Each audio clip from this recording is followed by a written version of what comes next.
Hello, Aquarius, Sun and Rising, and Venus signs. Kamusta kayo? Sana po'y nasa mabuti kayong kalagayan. Welcome back po sa Star Tarot at kung bago kayo rito, welcome din po kayo. Please subscribe, like, share my videos, and leave me a comment kung nakaresonate po kayo. Thank you.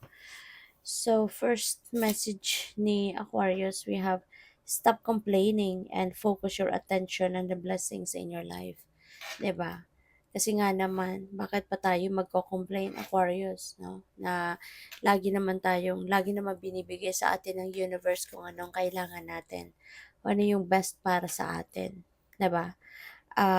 God knows kung anong kailangan ninyo, no, at a certain period of time.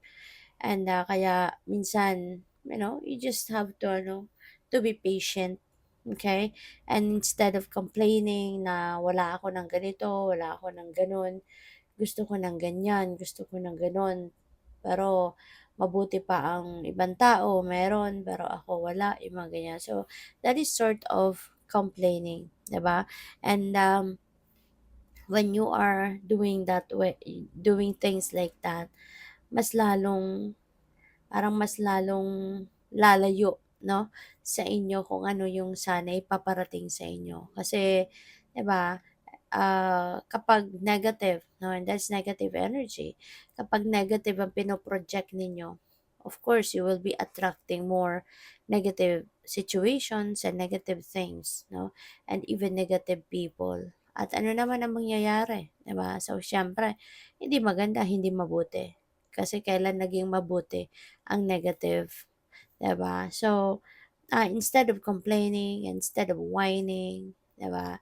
You'd rather embrace what is happening in your life. You'd rather accept and be grateful of all the blessings that you already have in your life. 'Di ba? Kasi when you are grateful, kung ikaw ay marunong magpasalamat, kung ikaw ay marunong mag-appreciate ng mga biyaya na binigay sa inyo ng universe, ay mas lalong ang pagpapalain, no? God will recognize that, no, na ikaw ay being mapagpasalamat, mapag-appreciate, no, ng binibigay niya. So mas lalo kang bibigyan pa ng mas marami, no?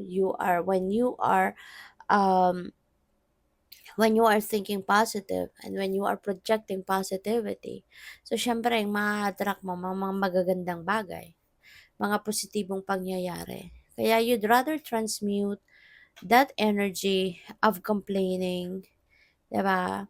Of focusing on what you don't have. You'd rather transmute that energy into being grateful, no? Mas magandang i-project ninyo ang gratitude attitude kasi with that, mas magbubukas ka ng mas malaki pang pinto, mas marami pang pinto na naglalaman ng abundance and prosperity na ipapadala sa'yo. Okay?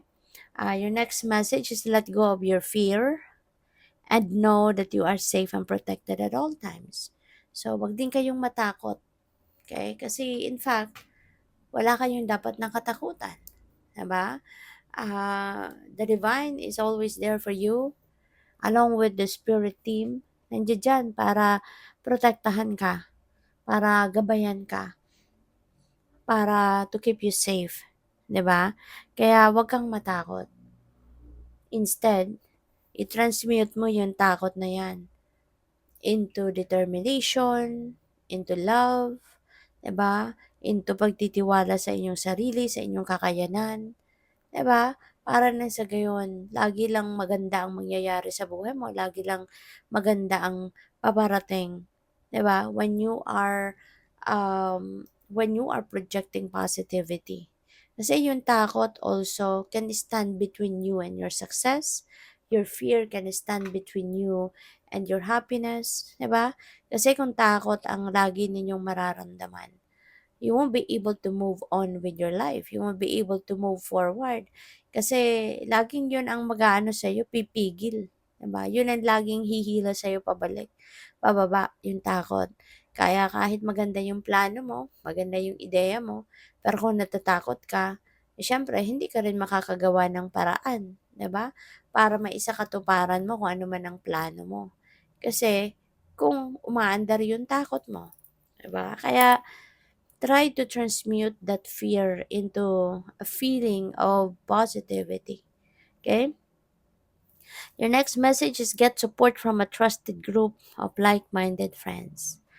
Maganda rin, maswerte ka rin, no, na maaring marami kayong mga kaibigan, connections, no, that are also sharing the same vision, same goals, 'di ba? Maaring merong mga tao dito na baka this is your soul family. Maybe you have the support of your soul tribe, no? Na yung mga kunyari mga kaibigan mo. Maybe you have found those friends na you are on the same wavelength, no?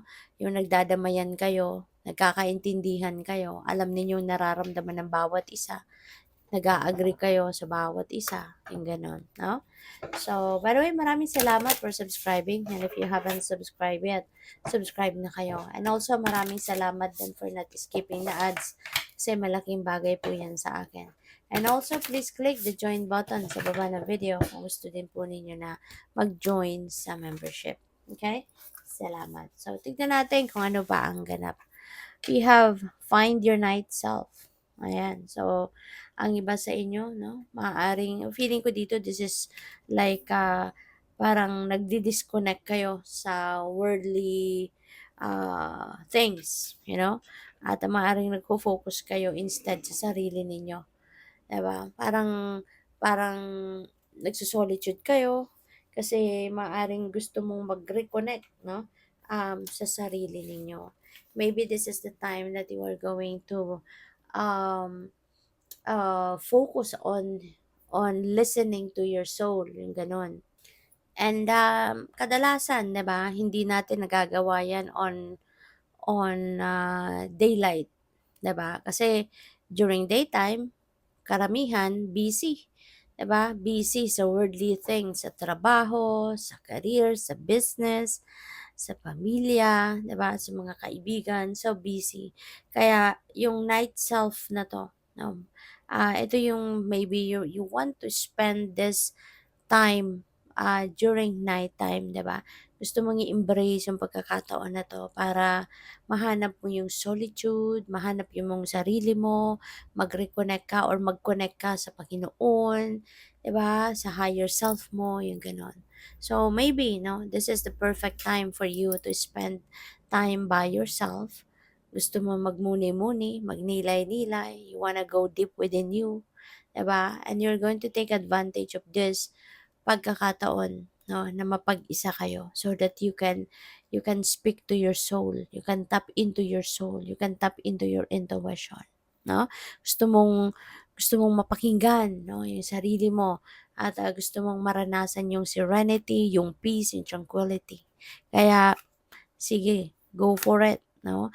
Take advantage mo yung pagkakataon na 'to na meron kang liberty to ano, to embrace, 'di ba, few hours, no, sa ngayong gabi, 'di ba, para makausap mo yung sarili mo, 'di ba? You can tap into your soul between two worlds. Yan. So, parang you are torn, no, Aquarius. Maybe ang isang paa mo nandoon sa isang bagay at yung isang paa mo nasa isang bagay. 'Di ba? Maybe ang isip mo you are torn. Maybe ang isip mo hati, no, regarding something. Parang hindi mo ngayon ma-figure out pa kung ano 'to, aatras ka ba, do'n ka ba sa isang bagay or sa isang sitwasyon or you are going to move on, you're going to move forward. 'Di ba? And you're going to move to a different situation.